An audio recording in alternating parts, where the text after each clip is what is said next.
So now we have reached special topic series inorganic chemistry, effect of heating certain compounds, part 2.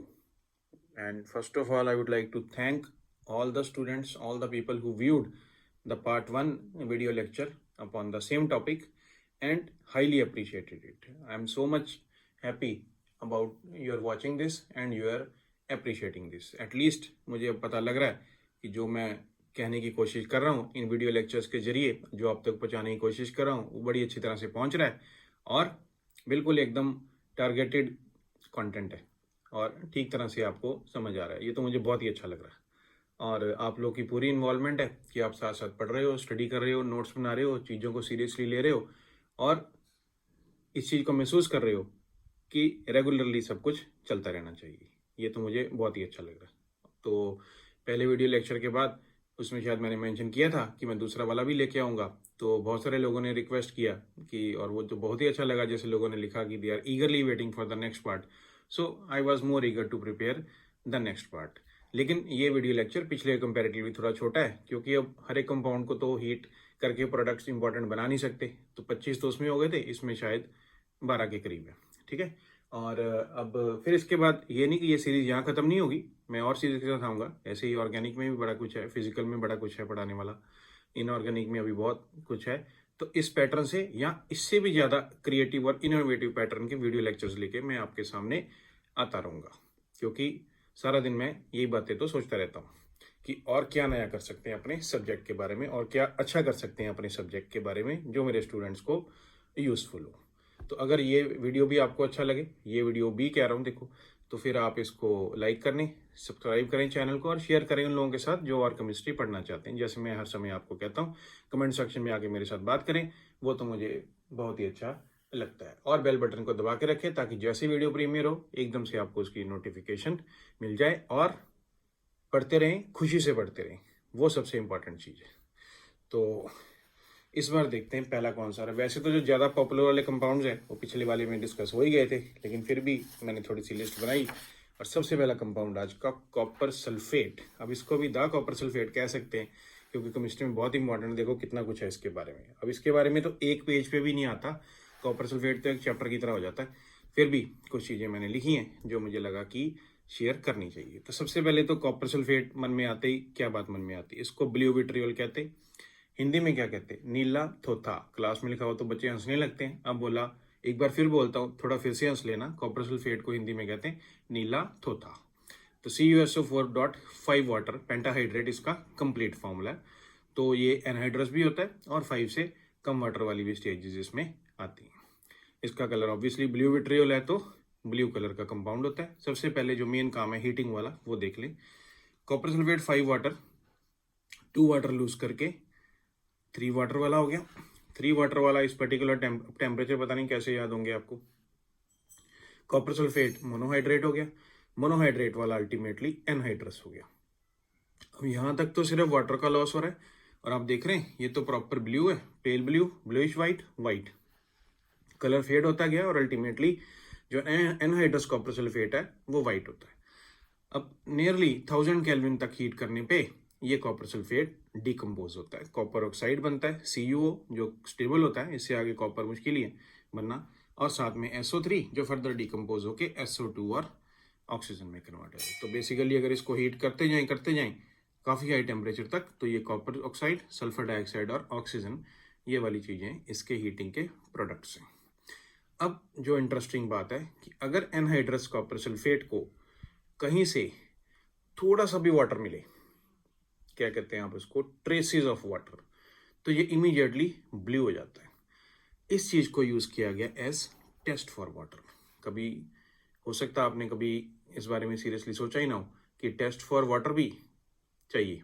तो कई जगह पे moisture, जैसे देखो मैं आपको बताता हूँ क्या होता है, कभी कभी कोई जगह पे बिल्कुल मॉइस्चर रिमूव करना, कोई हो सकता है कोई माइक्रो इंस्ट्रूमेंट या कोई ऐसा कोई पार्ट हो या इस तरह की कोई चीज़ हो, कोई चिप हो जहाँ से मॉइस्चर बिल्कुल हटाना है, तो वहाँ पे मॉइस्चर हटाने के सारे तरीके यूज़ करने के बाद भी थोड़ा सा मॉइस्चर अगर है तो उसको कैसे चेक कर सकते हैं।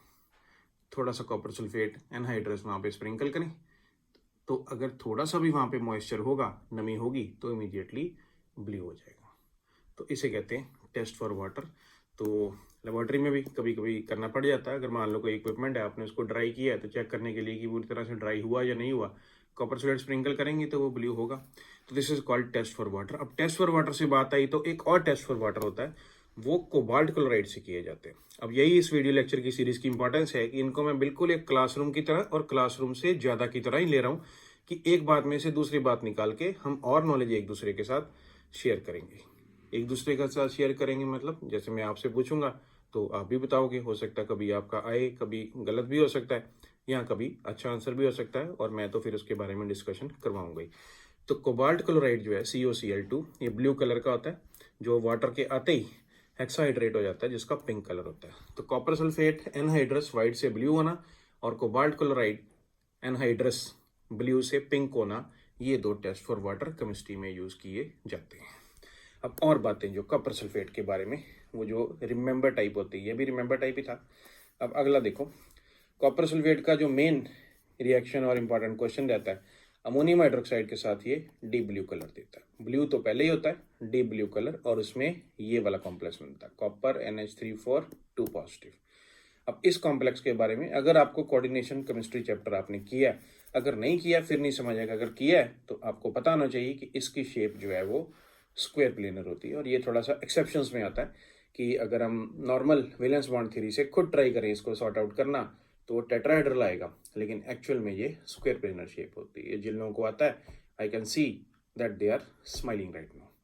और ये डायमैग्नेटिक होता है कि पैरामैग्नेटिक में होता है? मोर स्माइल्स आई वांट। ये पैरामैग्नेटिक होता है, एक अनपेयर्ड इलेक्ट्रॉन इसमें मौजूद होता है। अगला रिएक्शन जो इंपॉर्टेंट है, कॉपर सल्फेट के तो बड़े इंपॉर्टेंट रिएक्शन है, कितने अगर तो पूरे कॉपर सल्फेट पे एक वीडियो लेक्चर बन जाए किसी दिन, मुझे लग रहा है। It liberates iodine when it is treated with potassium iodide. How? और ये तो बड़ा एग्जाम टेस्टेड क्वेश्चन है। कॉपर सल्फेट को पोटाशियम आयोडाइड से ट्रीट करें तो ये पहले क्यूप्रिक आयोडाइड और पोटाशियम सल्फेट बनता है, एक्सचेंज ऑफ आयंस हुआ सिर्फ। फिर यहाँ तक तो सभी कर लेते हैं, लेकिन आयोडीन कैसे आती है? वो जो क्यूप्रिक आयोडाइड है वो फिर आगे क्यूप्रस आयोडाइड और आयोडीन में कन्वर्ट होता है। तो this is one of the important reactions of inorganic chemistry, कि कॉपर सल्फेट पोटाशियम आयोडाइड के साथ आयोडीन प्रोवाइड करता है। अगला reaction, it liberates Cyanogen gas with potassium cyanide.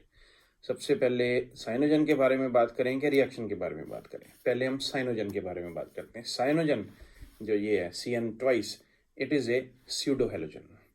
अब ये स्यूडो हेलोजन क्या होते हैं? स्यूडो जैसे हेलोजन होते हैं F2Cl2Br2I2 डाइएटॉमिक, तो साइनोहाइजन भी ऐसे स्यूडो हेलोजन भी ऐसे डाइमेरिक फॉर्म में होते हैं, जैसे दो दो, जैसे Cl2 मतलब Cl और Cl जुड़े हैं, तो साइनोजन में CN और CN जुड़े हैं। तो इस तरह की कुछ स्पीशीज होती हैं, तो जरूरी नहीं कि वो दोनों CN ही हो, ये वैसे भी है। तो जिनकी प्रॉपर्टीज बहुत सारी हेलोजन्स के साथ मैच करती हैं और काफ़ी मैच करती हैं। तो अगर CN2 में से एक साइनाइड आयन को कंसीडर करें, CN नेगेटिव, तो उस आयन को कहते हैं स्यूडो हेलाइड।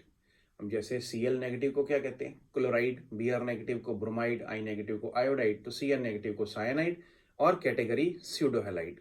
सेम रीजन, इसकी प्रॉपर्टी क्लोराइड, ब्रोमाइड वगैरह हेलाइड आयन से काफ़ी सारी मैच करती हैं, बहुत प्रॉपर्टीज मैच करती हैं। अब भाई उनके बारे में बात करूंगा तो ये वीडियो में पूरा नहीं कर पाऊंगा ना, फिर तो कॉपर सल्फेट से आगे नहीं चल पाएंगे हम। तो Cyanogen is a pseudo halogen, फिलहाल ये बात। तो कॉपर सल्फेट से कैसे बनता है साइनोजन? पहले पोटाशियम साइनाइड के साथ एक्सचेंज ऑफ आयंस होने से क्यूप्रिक साइनाइड और पोटाशियम सल्फेट, ये तो ठीक है नॉर्मल। फिर ये जो क्यूप्रिक साइनाइड है, याद रहे यहाँ कॉपर +2 स्टेट में, आगे बनाता है क्यूप्रस सायोनाइड, बिल्कुल ये आयोडीन वाले रिएक्शन की तरह, और साथ में cyanogen CN whole twice. This is important. अब ऐसा होने में ये जो कॉपर है +2 स्टेट से +1 स्टेट में आ गया। अब ये जो क्यूप्रस साइनाइड है, ये पोटाशियम साइनाइड जो सोल्यूशन में पहले से था उसके साथ मिलके ये कॉम्प्लेक्स बनाता है। और बिलीव मी, ये अच्छे एग्जाम में आया हुआ क्वेश्चन है और कभी भी फिर से ऐसे क्वेश्चन आ सकते हैं। तो ये कॉम्प्लेक्स बनता है K3CuCN4। अब जिन लोगों ने तो कोऑर्डिनेशन केमिस्ट्री वाला चैप्टर किया है, उनको तो इसकी नेमिंग भी करनी चाहिए। Potassium tetra cyanido cuprate 1। बताओ क्या गलती की बोलने में? अच्छा, अब इंपॉर्टेंट ये है कि इसमें कॉपर जो है वो +1 स्टेट में। अब वो जो क्वेश्चन आता है उसमें इसका फॉर्मूला पूछा रहता है, 3-4 फॉर्मूले दिए रहते हैं, तो ये थोड़ा सा K3 टाइप फॉर्मूला है, तो इसको जस्टिफाई करते हैं कैसे। देखो साइनाइड के ऊपर -1 चार्ज होता है, -1 × 4 कितना हो गया, -4। कॉपर के ऊपर +1, -4 और +1 कितना हो गया, -3। और उसको बैलेंस करने के लिए 3 पोटाशियम के पॉजिटिव तो चाहिए, तो इस वजह से ये इसका formula. So this is about how copper sulphate when treated with potassium cyanide gives rise to cyanogen and this complex. और एक इंपॉर्टेंट बात, अब थोड़ी जगह थी तो मैंने कहा एक और लिख लेते हैं। With potassium ferrocyanide copper sulphate gives a reddish brown precipitate. कई बुक्स में लिखा रहता है chocolate coloured precipitate, but it is only chocolate coloured reddish brown precipitate. तो जिसका फॉर्मूला ये रहता है, cupric ferrocyanide, cupric copper 2 positive, ferrocyanide के ऊपर 4 नेगेटिव होता है, तो दोनों मिला के ये वाला फॉर्मूला बनेगा। Remember the colour. तो कॉपर सल्फेट इतना ज़्यादा हो गया, इसके पहले तो हीटिंग वाला था, वो तो ज़्यादा डिफिकल्ट नहीं था, फिर टेस्ट फॉर वाटर आ गया, फिर अमोनियम हाइड्रोक्साइड के साथ वो DW कॉम्प्लेक्स वगैरह आ गया, फिर उसके बाद पोटाशियम आयोडाइड के साथ आयोडीन, और ये वाला। अगर आप साथ साथ नोट्स बना रहे हैं, मैं नहीं कहता साथ साथ बनाओ, सेकंड टाइम में बनाना है, पहली बार में सिर्फ इसको देखो और महसूस करो कितना डायरेक्टली मेरे बोलने से आपके मन में पक्की तरह से सेट हो जाता है। फिर इसके नोट्स जरूर बनाओ रिवीजन के लिए, और हाथ से लिखोगे तो चीज़ें पक्की होंगी। मस्ट है इसके नोट्स बनाना इन टॉपिक्स के। चलो अगला कंपाउंड सिल्वर नाइट्रेट। ओहो, ये तो एक और बहुत इंपॉर्टेंट कंपाउंड है ऑर्गेनिक केमिस्ट्री का। सिल्वर नाइट्रेट की तारीफ में बहुत कुछ कह सकते हैं। एक तो इसका फॉर्मूला AgNO3 और इसका एक नाम होता है ल्यूनर कॉस्टिक। ये 2 जगह लिखा मैंने, पता नहीं क्यों 2 जगह लिखा, बस लिखा गया। फिर सिल्वर नाइट्रेट को जब हीट करते हैं तो इसके कुछ स्पेसिफिकेशंस हैं। इसका melting point nearly 210 degree Celsius के आसपास होता है। तो अबव द मेल्टिंग पॉइंट जब हीट करते हैं फिर ये डिकम्पोज होना शुरू होता है। तो वो जो मेन रिएक्शन है इसके डिकम्पोज होने का, कहीं कहीं एक दूसरा रिएक्शन भी दिया रहता है, पर मैंने इसी एक ही रिएक्शन पे फोकस किया है। 250 डिग्री के आसपास तो वो रिएक्शन स्टार्ट होता है, और 440 डिग्री सेल्सियस के तक जाते जाते ये शायद पूरा डिकम्पोज हो ही जाता है। तो इसको डिकम्पोज करने से सिल्वर मेटल, NO2 गैस और O2 गैस। अब सिल्वर ऑक्साइड नहीं बना। जिन्होंने पिछला वीडियो लेक्चर देखा, they are smiling right now. आपको पता 2 ऑक्साइड थे जो हाई टेम्परेचर पे स्टेबल नहीं होते, एक सिल्वर ऑक्साइड और एक मर्क्यूरी ऑक्साइड। तो वो भी खुद भी टूट जाते हैं और फिर मेटल ऑब्टेन होता है। और इसका इंस्पिरेशन कहाँ से आता है ये टॉपिक का, एलिंगम डायग्राम। कौन से चैप्टर में, मेटलर्जी वाले चैप्टर में। कर लिया तो ठीक, नहीं तो वहाँ पे करेंगे। और रिमेंबर वाली बातें, रिमेंबर वाली तो बहुत बातें हैं इसमें। सिल्वर नाइट्रेट लेबोरेटरी में यूज होने वाला बड़ा कॉमन सा एक रिएजेंट है, और बहुत सारे सॉल्ट सोल्यूशन के साथ ये प्रेसिपिटेट देता है। ये कुछ लिखे मैंने यहाँ पे 1 2 3 4 5 6 7, जो थोड़े रेलिवेंट है, इंपॉर्टेंट, ऑब्वियसली वही वाले लिखे हैं। तो ये सबके सब प्रेसिपिटेट है, हर एक के साथ एरो नहीं मैंने बनाया, जगह कम थी, फिर वो कलर भी लिखना, फॉर्मूला भी लिखना, तो एक एक करके इनको डिस्कस करते हैं। पहले 3 तो सुपर इंपॉर्टेंट होते हैं। सिल्वर नाइट्रेट को क्लोराइड सॉल्ट के साथ, कोई भी sodium potassium whatever, silver chloride की वाइट प्रेसिपिटेट, ब्रोमाइड के साथ सिल्वर ब्रोमाइड की पेल येलो प्रेसिपिटेट, आयोडाइड के साथ सिल्वर आयोडाइड की येलो प्रेसिपिटेट। अब ये इंपॉर्टेंट है इनऑर्गेनिक में, और इन तीनों प्रेसिपिटेट्स को डिफ्रेंशिएट करना। वो जो सिल्वर क्लोराइड है, वैसे तो क्लास में आपसे पूछने वाला काम है, लेकिन यहाँ तो मुझे बताना पड़ेगा। वो जो सिल्वर क्लोराइड है, it is a white precipitate soluble in ammonium hydroxide. Why soluble? It forms the complex, जिसका फॉर्मूला सिल्वर, स्क्वायर ब्रैकेट के अंदर लिखना शुरू करें तो सिल्वर, फिर राउंड ब्रैकेट में अमोनिया, राउंड ब्रैकेट के बाहर 2, स्क्वायर ब्रैकेट क्लोज, ऊपर 1 पॉजिटिव चार्ज। जो सिल्वर ब्रोमाइड है, it forms a pale yellow precipitate sparingly soluble in ammonium hydroxide, and silver iodide forms yellow precipitate insoluble in ammonium hydroxide. So these 3 are very important. Inorganic के बारे में और बात करेंगे तो इनके बारे में और बात होती रहेगी। ये आयनिक इक्विलिब्रियम में भी इंपॉर्टेंट है, क्वालिटेटिव सॉल्ट एनालिसिस में भी इंपॉर्टेंट है, purification and detection of organic compound में भी इंपॉर्टेंट है, हेलोजन वाला जो इनऑर्गेनिक का ग्रुप 17 वाला चैप्टर है उसमें भी इंपॉर्टेंट है, सिल्वर नाइट्रेट में अब ये इंपॉर्टेंट हो ही गया। There are so many ways. Sulphide, जब सिल्वर नाइट्रेट में से H2S गैस पास करेंगे सॉल्यूशन में से तो ब्लैक प्रेसिपिटेट आता है, जिसका फॉर्मूला आता है Ag2S। याद रखेंगे तो काम आएगा, सॉल्ट एनालिसिस से भी लिंक्ड है। जब कोई फॉस्फेट सॉल्ट इसमें डालते हैं, सोडियम फॉस्फेट वगैरह, तो Ag3PO4 सिल्वर फॉस्फेट की येलो प्रेसिपिटेट ऑब्टेन होती है। ये कौन सा आयन है, इसमें आप गलती करोगे बताने में, ये क्रोमेट है, CrO4 2 नेगेटिव।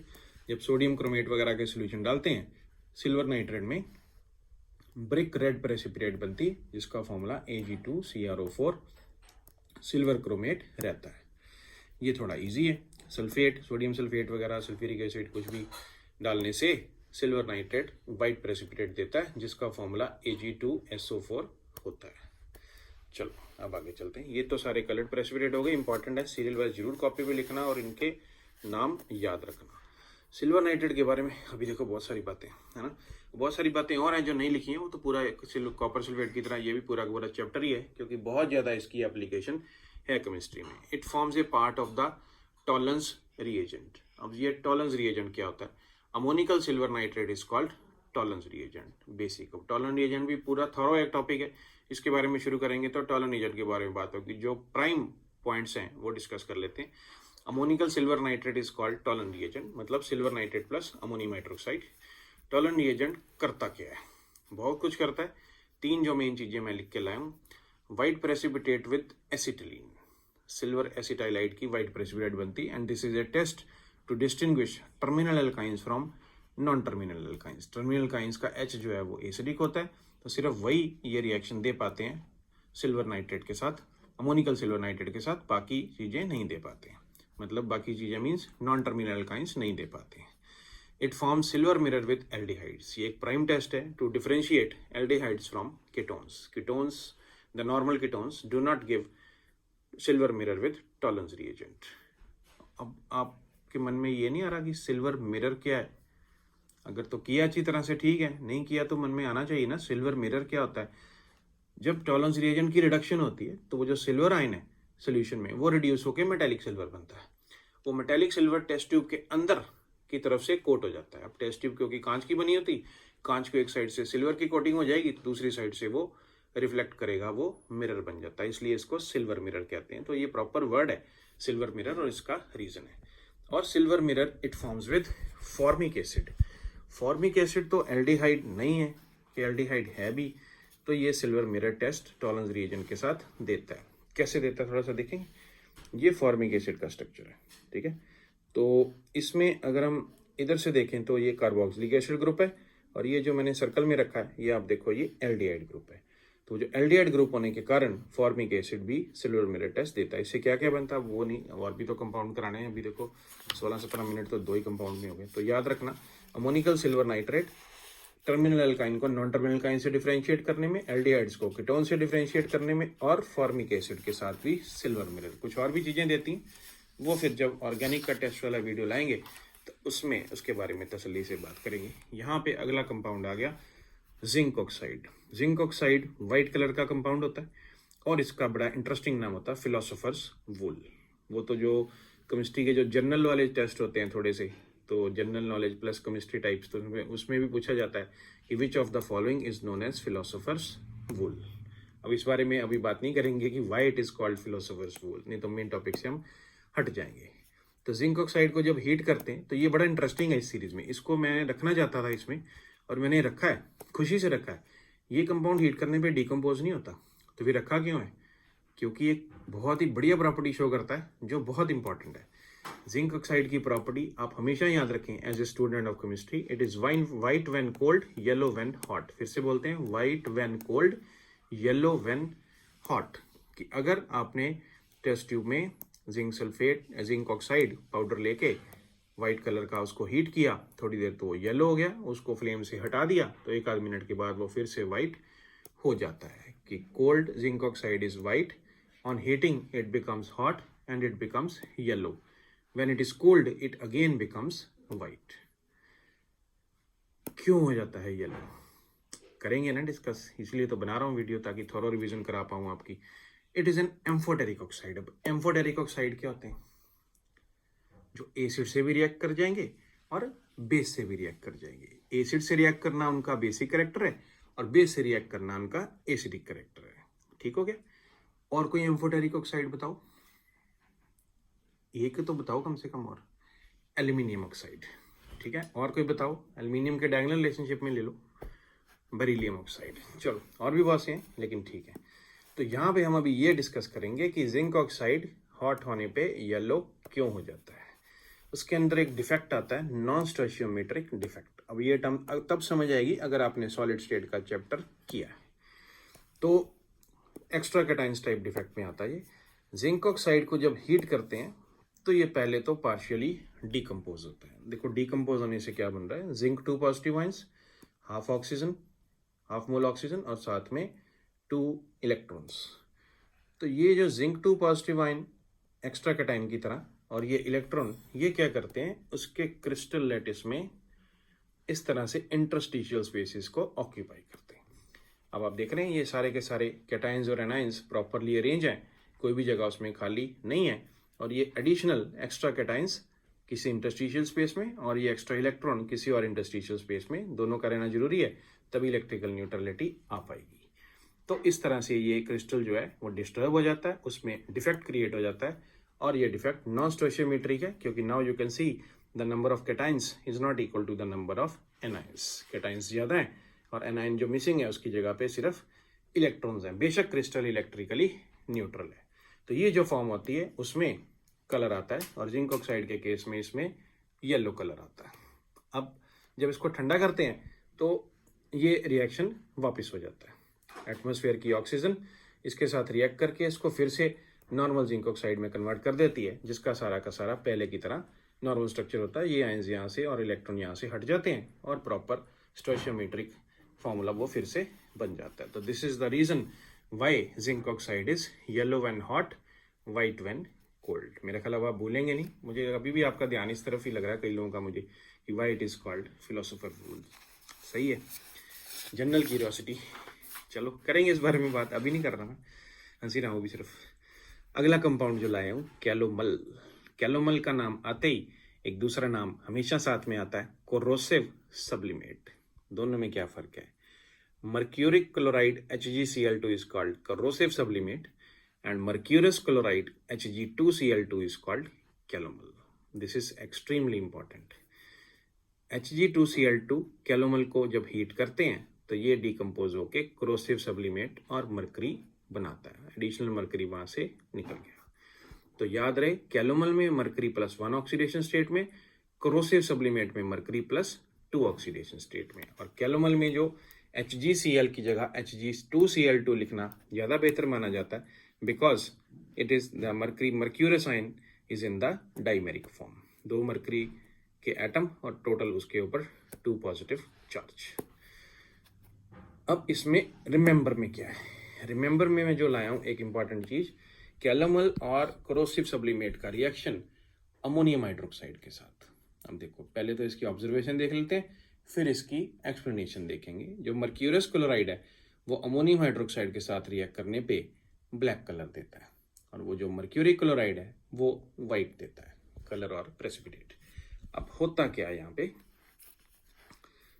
जब मर्क्यूरिक क्लोराइड से स्टार्ट करता हूँ, समझना इस तरफ से थोड़ा सा आसान है, अमोनियम हाइड्रोक्साइड से, तो मेन कंपाउंड ये बनता है HgClNH2। इसका कलर वाइट होता है, साथ में अमोनियम क्लोराइड और वाटर, रिएक्शन कंप्लीट हो गया। अब देखो HgCl2 और ये Hg2Cl2, इधर एक मरकरी Hg ज्यादा है, तो इसके रिएक्शन से मेन कंपाउंड तो वही बनता है HgClNH2, लेकिन साथ में वो एडिशनल मरकरी की तरह मेटेलिक फॉर्म में बाहर आता है। तो ये वाइट है लेकिन ये ब्लैक है, तो फिर कलर वाइट तो हो नहीं सकता, इस वजह से वो ब्लैक कलर देता है। ठीक है ना, वो कभी वो ग्रेइश ब्लैक भी लिखा होता है, और ग्रे तो और ब्लैक तो आपको पता शेड का ही फर्क होता है, आएगा तो वो ब्लैक वाली रेंज में। तो this is the difference between mercurous chloride and mercury chloride when they are treated with ammonium hydroxide. ठीक हो गया। कैलोमल से एक और चीज याद आती, इलेक्ट्रोकेमिस्ट्री की। कैलोमल इलेक्ट्रोड होता है। इलेक्ट्रोकेमिस्ट्री में हम रेफरेंस इलेक्ट्रोड्स लेते हैं अननोन इलेक्ट्रोड्स का पोटेंशियल मेजर करने के लिए, और 2 तरह के रेफरेंस इलेक्ट्रोड्स होते हैं, एक प्राइमरी रेफरेंस और एक secondary reference. Primary reference electrodes hydrogen electrode को कहते हैं, पूरा नाम स्टैंडर्ड हाइड्रोजन इलेक्ट्रोड और नॉर्मल हाइड्रोजन इलेक्ट्रोड। उसकी कुछ लिमिटेशंस हैं, इसकी वजह से कभी कभी सेकेंडरी रेफरेंस इलेक्ट्रोड बनाने पड़ते हैं। सेकेंडरी रेफरेंस इलेक्ट्रोड में जो मेन नाम आता है वो कैलोमल इलेक्ट्रोड का आता है। कैलोमल इलेक्ट्रोड में कैलोमल ऑब्वियसली यूज होगा, साथ में उसमें पोटेशियम क्लोराइड का सोल्यूशन होता है। तो ये उसकी इक्वेशन है। इलेक्शन ऑब्वियसली दोनों तरफ हो सकता है, gain of electron is possible, loss of electron is also possible. तो ये उसकी इक्वेशन है, चेक कर लेना ठीक हो। और NCE क्या है? अब कैलोमल इलेक्ट्रोड का जो पोटेंशियल है, स्टैंडर्ड रिडक्शन पोटेंशियल, वो अलग अलग कंसेंट्रेशन पे डिफाइंड होता है। मेनली 3 तरह से डिफाइन किया जाता है। एक होता है सैचुरेटेड कैलोमल इलेक्ट्रोड SCE, जिसमें पोटाशियम क्लोराइड का सैचुरेटेड सोल्यूशन होता है। एक होता है नॉर्मल कैलोमल इलेक्ट्रोड, आपके सामने लिखा है NCE, जिसमें नॉर्मल मतलब 1 नॉर्मेलिटी वाला पोटाशियम क्लोराइड यूज होता है।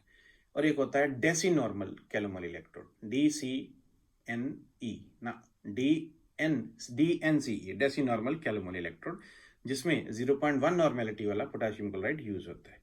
तो तीनों के पोटेंशियल नहीं लिखे मैंने, एक का ही लिखा, तो हो सके तो लर्न कर लेना, नहीं तो कोई जरूरी भी नहीं है। तो नॉर्मल कैलोमल इलेक्ट्रोड का पोटेंशियल जो है वो 0.2800 वोल्ट के बराबर होता है। लेकिन मैंने क्लास में देखा है कई लोगों ने जो बहुत ही ज़्यादा गहन अध्ययन करते हैं, उन्होंने तीनों के पोटेंशियल जो है वो याद किए होते हैं। मुझे खुद कई बार मैं एकदम से हैरान हो जाता हूँ कि बच्चे इतना कैसे पढ़ लेते हैं। अगले कंपाउंड है सोडियम एजाइड और बेरियम एजाइड। अरे इसको छोड़ ही नहीं सकते, बहुत ज़्यादा इंपॉर्टेंट, एग्जाम में ऑलरेडी आया हुआ क्वेश्चन मल्टीपल चॉइस में। इनको हीट करने से नाइट्रोजन गैस बनती है, and this is a method to prepare pure nitrogen. एक आध और भी मेथड होते हैं नाइट्रोजन को प्रिपेयर करने के प्योर फॉर्म के, लेकिन ये बहुत इंपॉर्टेंट वाला, इंपॉर्टेंस बढ़ गई जिस साल ये एग्जाम में पूछ लिया गया। और वैक्यूम में हीट करना पड़, क्योंकि प्योर बना रहे हैं तो फिर और चीज़ें नहीं चाहिए ना, तो एयर में कर लेंगे तो मुश्किल हो जाएगी, फिर कहाँ से प्योर रहेगी। तो एजाइड है सोडियम एजाइड NaN3। इस फॉर्मूले को देख के क्या पता लग रहा है कि एजाइड का फॉर्मूला क्या हुआ, N3 के ऊपर 1 नेगेटिव। हीट करने से सोडियम एंड नाइट्रोजन, बैलेंसिंग ठीक है भला, सोडियम एक है N3 है, तो 3/2 N2 ठीक ही लग रहा है। तो ये बेरियम एजाइड, ये ब्रैकेट क्यों आ गए, क्योंकि बेरियम के वैलेंसी 2 पॉजिटिव, तो ये 2 एजाइड आएंगे, बेरियम प्लस 3 नाइट्रोजन। और this is very very important. अब इसमें रिमेंबर क्या है, एक तो ये रिमेंबर यही है कि प्योर नाइट्रोजन की प्रिपरेशन के लिए ये रिएक्शन यूज होता है, और दूसरा रिमेंबर क्या है कि जो एजाइड आयन है it has a linear structure. Azide ion basically hydrazoic acid का आयन होता है। हाइड्रोजोइक एसिड का फॉर्मूला बोलो, लिखा नहीं है, N3H, कई जगह यूज होगा। अब इसमें से अगर H पॉजिटिव हटा दें तो बाकी क्या बचता है, N3 नेगेटिव, उसको एजाइड आयन बोलते हैं। अब एजाइड आयन का स्ट्रक्चर याद रखना आप, लीनियर होता है, और ये 2 रेजोनेटिंग स्ट्रक्चर से इसको डिस्क्राइब करते हैं। यहाँ पे मैंने वो आयन, जैसे ये बॉन्ड है किसी के साथ भी, कभी कोई ऑर्गेनिक कंपाउंड कार्बन वगैरह या हाइड्रोजन, तो ये ऐसे वो बॉन्ड शो किया है, आगे कुछ भी लगा हो सकता है। तो बाकी स्ट्रक्चर जो है वो एजाइड का है। तो यहाँ पे ये प्लस माइनस, तो देखो अब नेगेटिव चार्ज नहीं है इसलिए क्योंकि ये आयन को शो नहीं किया, ये एजाइड ग्रुप जो होता है पूरा उसको शो किया, आगे कुछ अटैचमेंट उसका कोवलेंट बॉन्ड है। तो ये 2 तरह के रेजोनेटिंग स्ट्रक्चर हैं। इसमें आप फर्क देख सकते हो, ट्रिपल बॉन्ड और सिंगल बॉन्ड वाला, और ये डबल बॉन्ड और डबल बॉन्ड वाला। अब फ्री टाइम में सोचना दोनों में से ज़्यादा इंपॉर्टेंट रेजोनेटिंग स्ट्रक्चर कौन सा वाला है। और एजाइड आयन के बारे में आप क्या याद रखोगे, it is iso electronic. Iso electronic क्या है, पहले वो बात करो। अगर 2 स्पीशीज में नंबर ऑफ इलेक्ट्रॉन सेम हो तो उनको कहा जाता है आइसो इलेक्ट्रॉनिक। एग्जाम्पल कोई बताओ। एक तो आइसो इलेक्ट्रॉनिक वो आयंस का पीरियोडिक टेबल के चैप्टर में नहीं आता शुरू में क्वेश्चन, जिसमें वो sodium positive, magnesium 2 positive, aluminium 3 positive, fluorine negative, oxygen 2 negative, nitrogen 3 negative, ये सारे के सारे। अब आपको सर आपने फटाफट कैसे बोल दिए, बस पढ़ा के चीज़ें थोड़ी बहुत याद हो जाती हैं, देखना कहीं गलत तो नहीं बोल दिया कोई। तो वो सारे के सारे आइसो इलेक्ट्रॉनिक हैं। और आइए azide ion is iso electronic with, ये आपको चेक करने हैं कि नहीं, nitrous oxide, carbon dioxide, NCO negative और NO2 पॉजिटिव। एक आध के साथ में चेक करवा दूं, सही हो जाएगा। किसके साथ करवाएं, डिफिकल्ट वाला लेते हैं, NO2 पॉजिटिव। पहले तो एजाइड आयन के इलेक्ट्रॉन देखो कितने, 3 तो एजाइड आयन की बात है, अब इसको छोड़ो। एजाइड आयन का पहले वो क्या होगा, N3 के ऊपर 1 नेगेटिव, नाइट्रोजन का एटॉमिक नंबर 7 और 3 नाइट्रोजन है, 7 × 3 कितना हो गया यहाँ पे 21, और 1 इलेक्ट्रॉन और है, तो टोटल कितना हो गया 22 नेगेटिव चार्ज का इलेक्ट्रॉन। NO2 पॉजिटिव में देखो नाइट्रोजन का एटॉमिक नंबर 7 और ऑक्सीजन का कितना होता है 8, 8 + 8 16, 16 + 7 23, पॉजिटिव चार्ज का एक माइनस करेंगे कितना आ गया 22। So these 2 are isoelectronic. एक और चेक कर लें, एक न्यूट्रल वाला चेक करा देता हूँ, चलो मज़ा आने लग गया। नाइट्रस ऑक्साइड के चेक कर लेते हैं। 2 नाइट्रोजन है, नाइट्रोजन का एटॉमिक नंबर 7, 7 × 2 कितना हुआ 14, और ऑक्सीजन का 8, 14 और 8 22। तो ये सारे 22 इलेक्ट्रॉन वाले आइसो इलेक्ट्रॉनिक स्पीशीज हैं, बाकी इन दोनों का आप खुद चेक कर लेना जरूर। N2O को क्या कहते हैं? Laughing gas. लाफिंग गैस के बिना भी तो हंसी लेते हो आप। अच्छा, अब अगला कंपाउंड, तो ये तो हमने एजाइड्स के बारे में बात की जो बहुत इंपॉर्टेंट है, जरूर आपके काम आएगा। NaNO3। NaNO3, अब आप कहोगे सर पिछले वीडियो में हो गया, पिछले वीडियो में हो गया था, पर मैं बाद में मैंने खुद एक बार अपना वीडियो देखा तो मुझे याद आया कि एक पॉइंट उसमें रह गया है और वो पॉइंट बड़ा इंपॉर्टेंट कभी कभी हो सकता है, तो इसलिए मैं ये दोबारा लाया हूँ। NaNO3 को हीट करें, अल्कली मेटल नाइट्रेट को, तो आपको करवाया था कि ये सोडियम नाइट्राइट और ऑक्सीजन बनता है, और लिथियम नाइट्रेट को करें तो वो लिथियम ऑक्साइड NO2 और O2, और magnesium calcium nitrate alkaline earth metal को करें तो उसमें भी magnesium oxide calcium oxide NO2 और O2 दो गैसेस बनती हैं। लेकिन NaNO3 में एक अलग आगे लेवल होता है। अगर इसको ड्रास्टिक कंडीशन में हीट करें, हाई टेम्परेचर, मैंने ढूंढा टेम्परेचर 1200 से 1400 डिग्री सेल्सियस कहते हैं, इतने पे हीट करें तो प्रोडक्ट डिफरेंट आते हैं, सोडियम ऑक्साइड, नाइट्रोजन और ऑक्सीजन। ये आप याद रखना, रूटीन में तो क्वेश्चन यहीं तक रहता है, लेकिन अगर टेम्परेचर मेंशन्ड हो तो आपको ध्यान रखना है कि कौन सा आपने आंसर देना है, और एक बार इसको आप खुद अपने टेक्स्ट से वेरीफाई भी कर लेना। मुझे लगा कि मुझे ये चीज़ आपके साथ शेयर करनी चाहिए, इसलिए मैं ये चीज़ लिख के आपके लिए लेके आया हूँ। तो दिस इज़ वेरी इंपॉर्टेंट। आपको याद है नाइट्रेट्स के उस दिन ब्रेकडाउन के हमने कर लिए थे, थर्मल डिकम्पोजिशन के काफ़ी सारे कर लिए थे। अमोनियम नाइट्रेट से क्या बनता है बताओ? No residue. क्यों? लाफिंग गैस और वाटर। अमोनियम नाइट्राइट से क्या बनता है? No residue. क्यों? नाइट्रोजन गैस और वाटर। और कौन सा नाइट्रेट किया था? बाकी अल्कली मेटल, अल्कली मेटल, अभी वो, हाँ सिल्वर नाइट्रेट आज कर लिया। इंटरेस्टिंग है ना, उसमें सिल्वर मेटल बनता है। Above the melting point heat करें 440 तक लेके जाके, ये हो गया। चलो, एक एक वर्ड के नोट्स बनाने वाले, मेरा खुद दिल करता है मैं वीडियो कई बार दोबारा देखता हूँ कि इसमें से मैं नोट्स बनाऊँ। क्यों? बस ऐसे सब्जेक्ट के साथ जुड़े।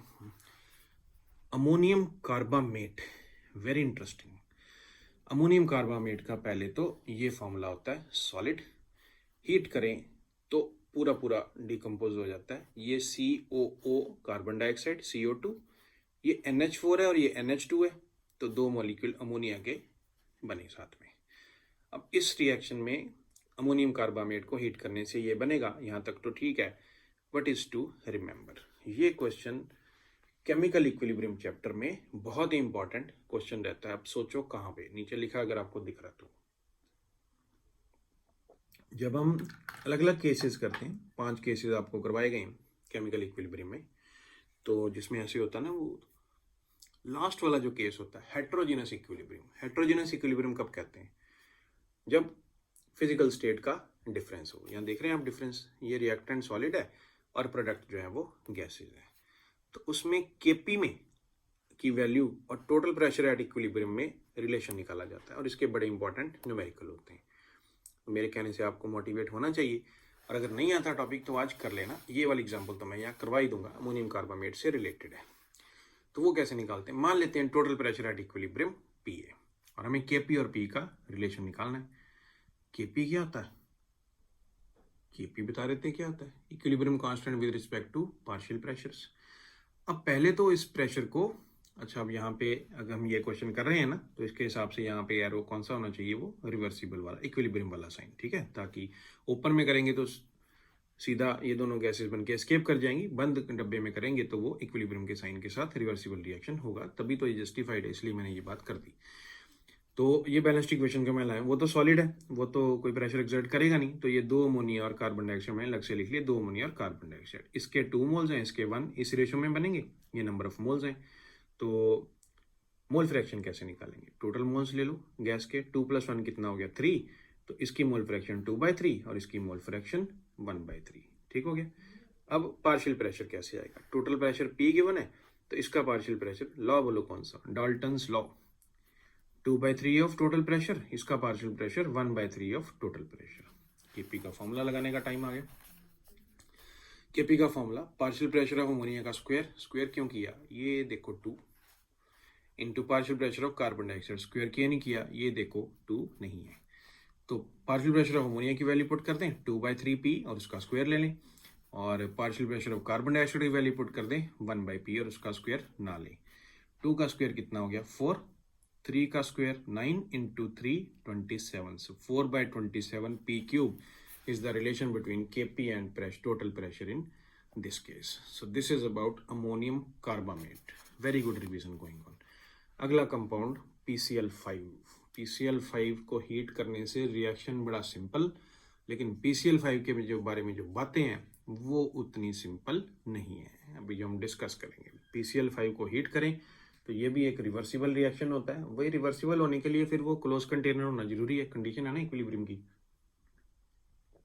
और अगर क्लोज कंटेनर में नहीं कर रहे फिर तो गैसेस एस्केप हो जाएंगी। तो it breaks to form PCl3 plus Cl2। तो ये तो कॉमनली क्वेश्चन पूछा भी जाता है थ्योरेटिकल पेपर में कि ऐसे क्यों ब्रेक होता है। उसका आंसर इसके स्ट्रक्चर में है। It has a trigonal bipyramidal structure, hybridisation sp3d।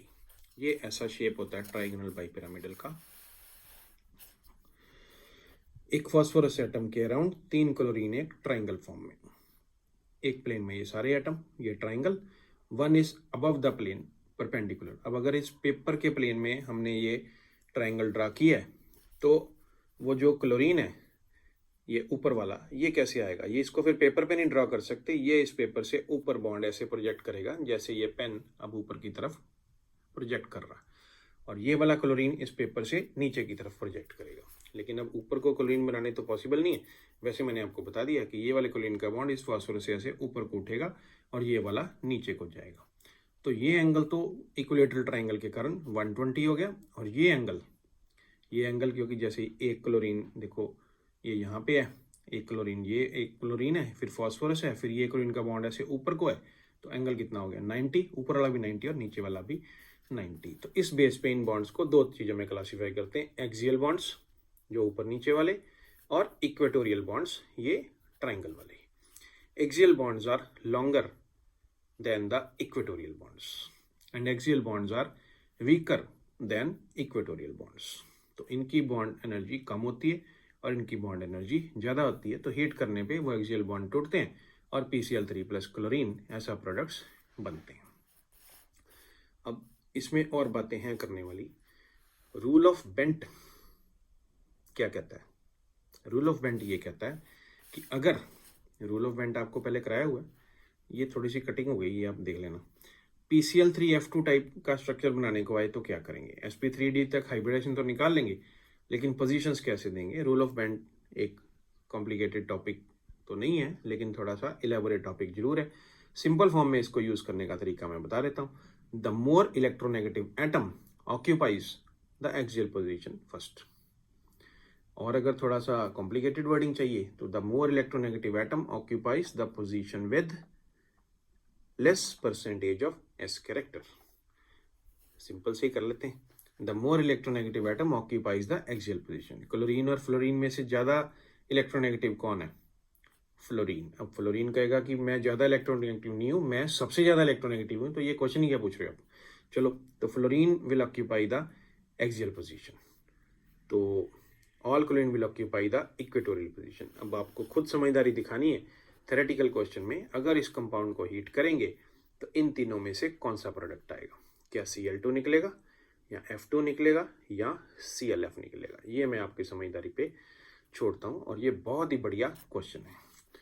PCl5 के बारे में और बातें, गैसियस फेज में तो इसका ये स्ट्रक्चर होता है, और कुछ कम लोग ये जानते हैं कि सॉलिड PCl, सॉलिड स्टेट में इसका आयनिक कंपाउंड होता है, जो कैटाइन और एनाइन। कैटाइन का फॉर्मूला PCl4 1 पॉजिटिव और एनाइन का फॉर्मूला PCl6 1 नेगेटिव। क्लास में इनके वो भी किए जाते हैं शेप वगैरह। PCl4 पॉजिटिव sp3 होता है, मन में कैलकुलेट करो 1 मिनट के लिए, होता कि नहीं? कोई भी तरीका यूज कर लो जो आप करते हो, कोई ऐसा इशू नहीं है।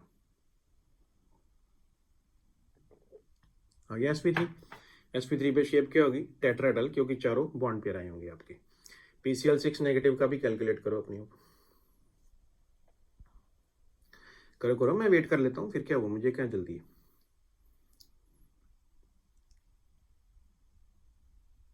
आ गया sp3d2, ठीक है। बॉन्ड पेयर कितने आए? 6। लोन पेयर कितने आए? कोई भी नहीं। तो शेप कौन सी हो गई? Octahedral. This is very important. तो PCl5 के बारे में ये चंद बातें जो बहुत ही ज़्यादा महत्वपूर्ण हैं। अब हमने कितने कर लिए कंपाउंड? 8। 4 अभी बाकी। H3PO3 फॉस्फोरस एसिड, और इसके साथ जुड़ी हुई बहुत सारी बातें। Phosphorous acid phosphorus atom element का एक ऑक्सी एसिड है। फॉस्फोरस और सल्फर के बहुत सारे ऑक्सी एसिड होते हैं। नाइट्रोजन के तो मेनली 2 ही होते हैं, नाइट्रिक और नाइट्रस, है ना। तो अगर आप कहो तो ऑक्सी एसिड्स पे ना वीडियो लेके आऊँ एक, सारे के सारे रिवाइज हो जाएंगे। क्लास में तो वक्त देते रहते हैं, कोई करता है कोई नहीं करता, मैं ही कर लेता हूँ। लेट अस सी। तो इसको हीट करने से क्या होता है, डिस्प्रपोर्शनेशन होती है। डिस्प्रपोर्शनेशन क्या होता है, it is a type of redox reaction, जिसमें जो रिएक्टेंट साइड में किसी एलिमेंट का, जब प्रोडक्ट साइड में कम से कम 2 अलग अलग ऑक्सीडेशन वाले प्रोडक्ट्स बनते हैं, ऑक्सीडेशन स्टेट वाले प्रोडक्ट बनते हैं। तो रिएक्टेंट साइड में उस एलिमेंट का ऑक्सीडेशन नंबर 1 ही होता है, और प्रोडक्ट साइड में जो प्रोडक्ट्स बनते हैं उनमें ऑक्सीडेशन नंबर रिएक्टेंट साइड से बढ़ता भी है, एक प्रोडक्ट में और एक प्रोडक्ट में कम होता है। इन्हें कहते हैं डिस्प्रपोर्शनेशन। जैसे यहाँ पे देखो तो पहले तो नॉर्मल प्रोडक्ट देखते हैं। फॉस्फोरस एसिड को हीट करेंगे, जब हीट का साइन बनाएंगे यहाँ पे, तो ये बनता है H3PO4 ऑर्थोफॉस्फोरिक एसिड और फॉस्फीन गैस। ठीक हो गया। अब ये डिस्प्रपोर्शनेशन कैसे है, इसमें फॉस्फोरस का ऑक्सीडेशन नंबर +3 है। निकालना आता है, पहले आप निकाल लो, चेक कर लो जो लिखे हुए हैं ठीक है कि नहीं। +3 है। ऑर्थोफॉस्फोरिक एसिड में कितना है, +5, और फॉस्फीन में कितना, -3। बहुत ही इंटरेस्टिंग है। +5 फॉस्फोरस का हाईएस्ट ऑक्सीडेशन नंबर है और -3 फॉस्फोरस का लोएस्ट। तो डिस्प्रपोर्शनेशन हुआ, +3 से +5 गया और +3 से -3 गया। तो +3 से +5 जाने पे there has been increase in the oxidation number, +3 से -3 जाने में there has been decrease in the oxidation number. So it is the disproportionation. अब इसके साथ जो मैं रिमेंबर टॉपिक लाया हूँ, इक्विवेलेंट मास इन डिस्प्रपोर्शनेशन। अगर आपको आता है तो you must be smiling right now. Equivalent mass क्या होता है, molecular mass divided by n factor. और डिस्प्रपोर्शनेशन में n फैक्टर कैसे निकालते हैं, क्योंकि 2 बार इलेक्ट्रॉन का एक्सचेंज है, +3 से +5 एक चेंज है और +3 से -3 दूसरा चेंज है। तो वो जो इफेक्टिव n फैक्टर कैसे निकाला जाता है, 1/n is equal to 1/n1 + 1/n2। दोनों में से कोई भी n1 या n2 ले सकते हैं। तो इसको सॉर्ट आउट करें तो n is equal to n1 n2 upon n1 + n2। अब ये कन्फ्यूजन क्यों लिखा, कन्फ्यूजन इसलिए लिखा कि एक ये एसिड है H3PO2। H3PO2 को हीट करने से थोड़ा अलग अलग तरह की इंफॉर्मेशन सामने आती है। जब इसको हीट करें तो ऑर्थोफॉस्फोरिक एसिड और फॉस्फीन बनते हैं। अब कभी कभी डिस्प्रपोर्शनेशन में ऐसे क्वेश्चन भी मिलते हैं, जब इसको हीट करने से या इससे ये क्वेश्चन पूछा, क्वेश्चन मैंने सॉल्व किया है, अभी बात करते हैं। तो H3PO3 और PH3 बनता है। तो कन्फ्यूजन से मेरा ये मतलब है कि ये या ये। तो इसके बारे में कुछ ऐसे है कि अगर ये डिस्प्रपोर्शनेट होके ये बनाएगा और हम हीट कर रहे हैं तो ये फर्दर रिएक्ट करके H3PO4 में कन्वर्ट होना चाहिए। तो मे बी पॉसिबली इस वजह से ये ऐसे क्वेश्चंस रहते हैं। तो बाकी आप खुद देखना थोड़ा और H3PO2 को हीट करने से फॉस्फीन और ऑर्थोफॉस्फोरिक एसिड प्रोडक्ट्स बनते हैं, ये आपको याद रखना है। अब ये जो क्वेश्चन है ये फेमस क्वेश्चन है, तो इसीलिए मैंने ये लिखा यहाँ पे, और आता है ऐसा क्वेश्चन कि H3PO3 और PH3 बनते हैं। तो इस रिएक्शन में H3PO2 का इक्विवेलेंट वेट हमें बताना है। अब इसका इक्विवेलेंट वेट हम कैसे बताएंगे, पहले तो ऑक्सीडेशन नंबर निकालेंगे। अब चेक करना ठीक लिखें, यहाँ पे +1 है फॉस्फोरस का, यहाँ पे +3 और यहाँ पे -3 है। +1 से +3 होना इंक्रीज हो गया 2 का, तो n1 की वैल्यू 2 ले ली। +1 से -3 होना डिक्रीज हो गया, कितना डिक्रीज हुआ, +1 से -3 2 के 4, सो अब 4 आएगा। तो n1 2 n2 4। फॉर्मूला क्या था हमारा, n is equal to n1 n2 by n1 + n2। तो 2 × 4 8 और 2 + 4 6, और 8/6 कटिंग वटिंग करेंगे तो क्या आ गया, 4/3 इफेक्टिव n फैक्टर आ गया। और equivalent mass molecular mass divided by 4/3। अब मॉलिक्यूलर मास अपॉन 4/3 मतलब 3m/4। तो इसका मॉलिक्यूलर मास लेके इसको 3/4 से मल्टीप्लाई करेंगे तो आंसर आ जाएगा। आपको याद है अगर रिडॉक्स रिएक्शन नहीं हो रहा हो तो फिर इन एसिड्स के जो है मासेस, इक्विवेलेंट मास कैसे आते हैं। ये तो ट्राइबेसिक एसिड m/3, अगर वो एसिड बेस के हिसाब से देखें, ये ये डाइबेसिक M/2 और ये मोनोबेसिक M/1। वो कैसे निकाला जाता है, इन तीनों के स्ट्रक्चर ड्रॉ करके देखते हैं ना, वो कौन से हाइड्रोजन है जो ऑक्सीजन से ज्वाइंट है और कौन से ऑक्सीजन से ज्वाइंट नहीं है, और वही H पॉजिटिव निकलेंगे जो ऑक्सीजन से ज्वाइंट है। लेकिन यहाँ पे फिलहाल कॉन्सेप्ट वो नहीं लगेगा क्योंकि ये हम रेडॉक्स रिएक्शन की बात कर रहे हैं, उसकी बेसिसिटी की बात नहीं कर रहे हैं। तो ये भी रिवाइज हो गया आपका 9th वाला। हम देखते हैं 10th के। Sodium format.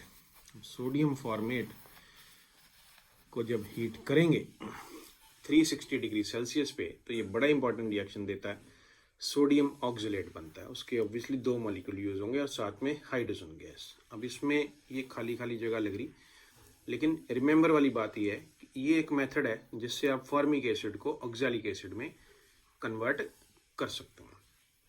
कैसे? फॉर्मिक एसिड का सोडियम फॉर्मेट और इसको 360 पे हीट करेंगे तो सोडियम ऑक्सलेट को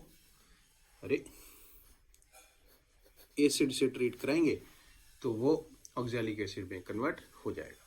तो इस तरह से ये इंपॉर्टेंट रिएक्शन है जो आपको पता होना चाहिए। ठीक है, अब आगे चलते हैं। जिप्सम। इनऑर्गेनिक में जिप्सम के बारे में बात करनी तो जरूरी है। जिप्सम को हीट करने से तो बहुत कुछ होता है। सबसे पहले तो मैं सिस्टमेटिकली बताऊंगा आपको। जो जिप्सम है इसका मोनोक्लिनिक स्ट्रक्चर होता है। मोनोक्लिनिक वर्ड कहाँ से आता है? सॉलिड स्टेट चैप्टर में वो क्रिस्टल सिस्टम वगैरह हैं होती है ना, जैसे वो A is equal to B is equal to C, alpha is equal to beta is equal to gamma, तीनों साइड इक्वल, तीनों साइड इक्वल, क्यूबिक, वो बहुत सारे रोम्बोहेड्रल, मोनोक्लिनिक और ऑर्थोरोम्बिक, ये सब तो ये वहां से लिया गया।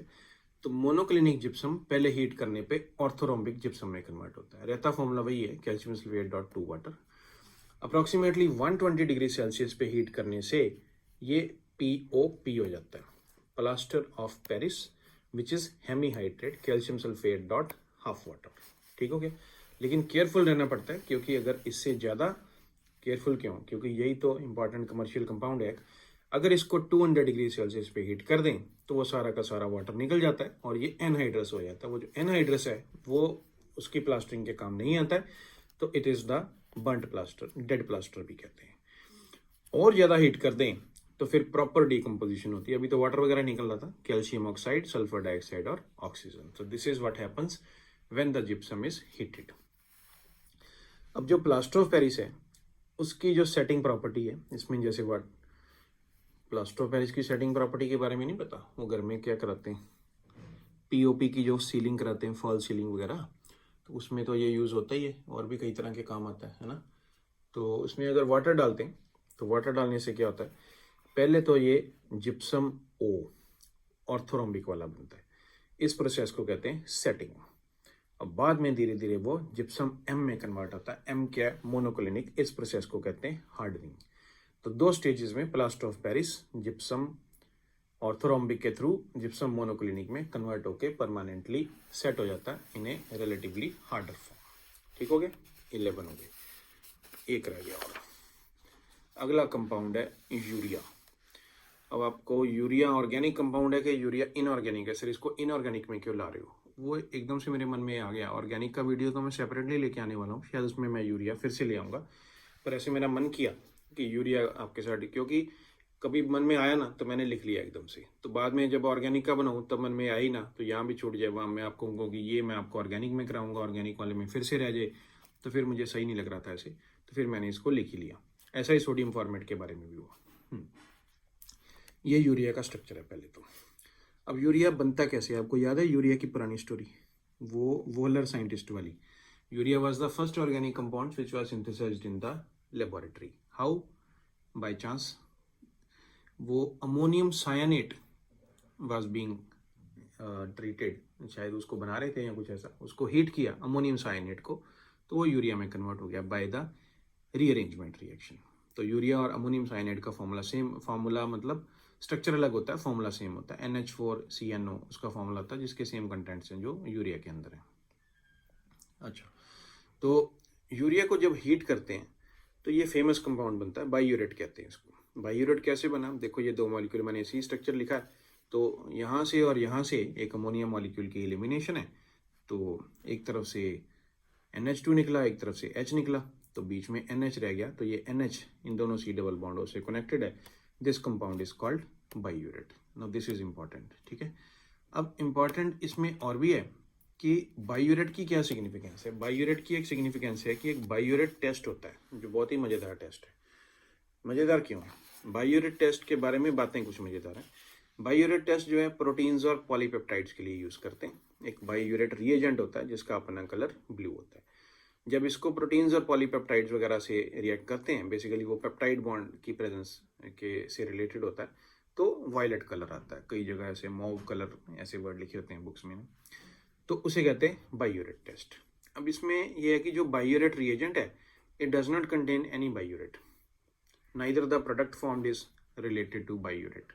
तो फिर ये बायूरेट टेस्ट क्यों कहते हैं इसको? बायूरेट रिएजेंट के अंदर सोडियम हाइड्रोक्साइड होता है, कॉपर सल्फेट होता है और कॉम्प्लेक्सिंग एजेंट होता है sodium potassium tartrate. Sodium potassium tartrate से मेरा मन और आपको पूछने को कि ये कॉम्प्लेक्सिंग एजेंट और कहाँ पे होता है। चलो, तो बायूरेट टेस्ट फिर इसको कहते क्यों? वो जो प्रोटीन और पॉलीपेप्टाइड हैं उनके साथ साथ ये बायूरेट भी ये टेस्ट पॉजिटिव देता है, तो शायद वहाँ से नाम आया ये बायूरेट टेस्ट। थोड़ा सा ये मज़ेदार बात मुझे लगी। कोई अमाइनो एसिड भी, वैसे तो अमाइनो एसिड्स के अंदर पेप्टाइड बॉन्ड नहीं होता है, तो अमाइनो एसिड जब एक दूसरे के साथ जुड़ते हैं तो पेप्टाइड बॉन्ड बनता है। तो amino acid giving biuret test आप लोग ढूंढना, तो शायद आपको हिस्टिडिन का नाम सामने आएगा, आना चाहिए मेरे ख्याल से। Histidine is one of the amino acids which gives the biuret test, in fact alpha amino acid, ठीक है। तो ये 12 कंपाउंड यहाँ पे हो गए, पिछले 25 और एक ये 12। ये वीडियो दोबारा देख के वर्ड टू वर्ड सुन के एक एक वर्ड लिखते हुए इसके नोट्स बनाओ। ये 12 कंपाउंड नहीं है, जितने क्वेश्चन बीच में डिस्कस किए कम से कम 50 से ज़्यादा क्वेश्चन है यहाँ पर। पिछले वाले में 25 थे, तो कम से कम 70-80 या उससे भी ज़्यादा क्वेश्चन थे। तो एक तरह से ये 120-130 क्वेश्चन तो इनऑर्गेनिक केमिस्ट्री के इन 2 वीडियोज़ में डिस्कस हो गए। और मज़े की बात क्या है, 120-30 क्वेश्चन नहीं, 120-30 इंपॉर्टेंट और रेलिवेंट क्वेश्चन डिस्कस हुए। तो ये तो बहुत बढ़िया हो गया। तो अब जैसा आपको ये लगे देखने के बाद, एकदम थ्रिल आना चाहिए, और अगर थ्रिल आए तो मेरे साथ शेयर जरूर करना, ताकि मैं और ऐसे वीडियोस लेके आऊँ। थोड़ा सा आइडिया देना कि ऐसे वीडियोस और कॉन्सेप्ट जो मेरे मन में है। एक तो ऑक्सी एसिड्स वाला टॉपिक का वीडियो बनाने का मेरे मन में विचार है ही इनऑर्गेनिक में, और मेरे मन में कुछ है ऐसा ऑर्गेनिक में जो टेस्ट वगैरह होते हैं, पूरी ऑर्गेनिक में टेस्ट चलते हैं डिफरेंशिएट करने के लिए। काइडोफॉर्म का टेस्ट का अपना वीडियो ना जबरदस्त, नहीं देखा तो देखना, उसमें बहुत कुछ अच्छी बातें हैं। तो उस तरह के टेस्ट के बारे में कितने सारे विक्टर में टेस्ट हो गया, लिबर में नाइट्रोसो रिएक्शन हो गया, ये फेलिंग, बेनेडिक्ट, सो मैनी, इन सबको कंपाइल करके एक ऑब्जर्वेशन टाइप वीडियो बनाने का मेरे मन में एक आइडिया है। और आइडिया आप देना, अच्छा लगेगा। तो पहले तो इस वीडियो को दोबारा देखो, एक एक वर्ड के वहाँ पे नोट्स बनाओ, और इसको याद रखो। आप किसी भी क्लास में 11th में है, 12th में है, ये दोनों इनऑर्गेनिक वीडियो आपके लिए बहुत ज़रूरी है। मन में से ये चीज़ हटा देंगे आपके कि इनऑर्गेनिक में रट्टा लगाना पड़ता है, इनऑर्गेनिक याद नहीं होती, इनऑर्गेनिक मुझे भूल जाती है।